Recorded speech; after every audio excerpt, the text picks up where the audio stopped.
Doctor Babasaheb Ambedkar Marathwada विद्यापीठ तसेच लोक प्रशासन, राज्यशास्त्र विभाग आणि महात्मा फुले डॉक्टर बाबासाहेब आंबेडकर विचारधारा यांच्या संयुक्त विद्यमाने आयोजित संविधान व्याख्यानमालेतील भारतीय संविधान, संसदीय लोकशाही आणि निवडणुका या विषयावर प्राध्यापक तथा संविधान अभ्यासक प्राध्यापक श्रीकृष्ण मोरे यांच्या व्याख्यानाचे आयोजन करण्यात आले होते।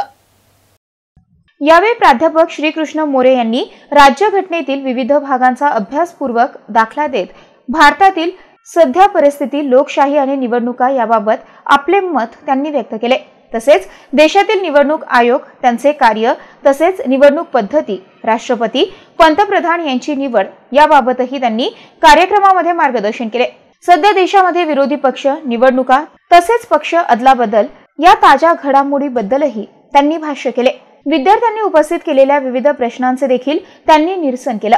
कार्यक्रमाच्या अध्यक्षस्थानी लोक प्रशासन विभाग प्रमुख डॉक्टर सतीश दांडगे हे होते, तर प्रमुख पाहुणे म्हणून राज्यशास्त्र विभाग प्रमुख डॉक्टर सुजा शाकीर, माजी प्रकुलगुरू डॉक्टर श्याम शिरसाट, प्राध्यापक डॉक्टर ज्योती धायगुडे यांची प्रमुख उपस्थिती होती। सत्यपाल कांबळे यांनी पाहुण्यांचा परिचय करून दिला। अध्यक्षीय समारोप विभाग प्रमुख डॉक्टर दांडगे यांनी केला। कार्यक्रमाचे सूत्रसंचालन डॉक्टर सविता नागे यांनी केले, तर आभार वंदना भिसे यांनी मानले।